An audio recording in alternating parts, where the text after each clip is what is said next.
voy deb baqir-chaqir tashlashyapti-da. Endi qaranglar, oddiy misol. Paxta terish yo'q. Maktabda hamma vaqtida o'qiyapti. Turizm kundan kunga rivojlanyapti.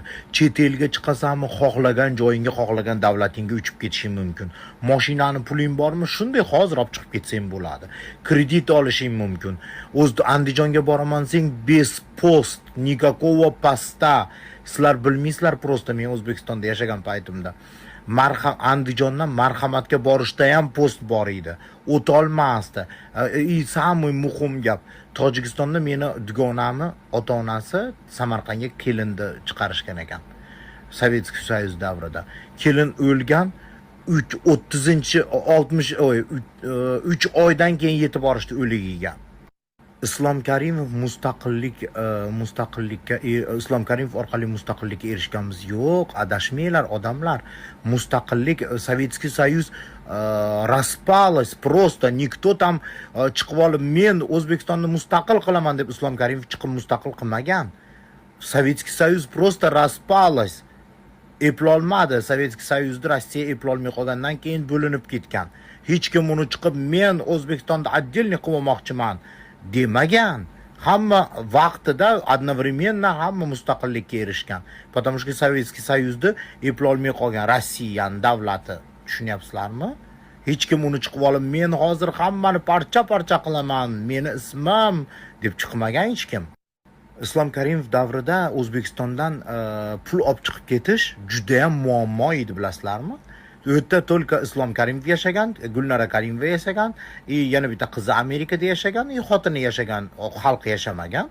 Xalq hech yoqqa chiqa olmagan. Chiqish uchun avirga borib, qildirish kerak edi.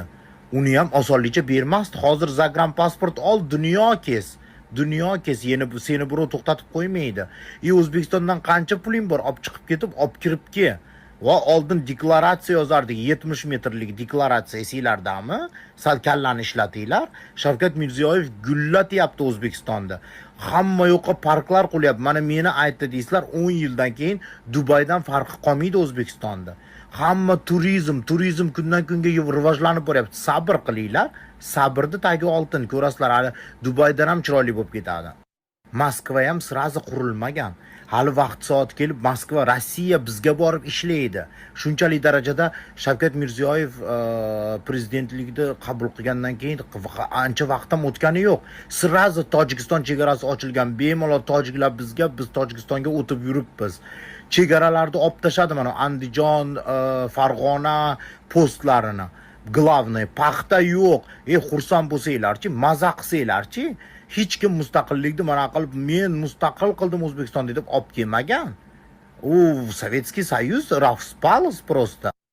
Endi bizni xalq qul bo'lib o'rganib qolganda, palochkani ushlab ko'tiga tars urib ishlatib, paxta terdirib shunaqaga o'rganib qolgan.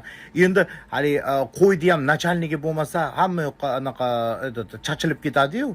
Ashaqa endi nima qilishini bilmay qoldi. Shavkat Mirziyoyev bunday aytdi-da, xohlagan ishinglarni qilinglar, xohlagan narsalarni qilib pul topib, boy bo'lib yashanglar desa, ular, endi nima qilamiz-ku-na?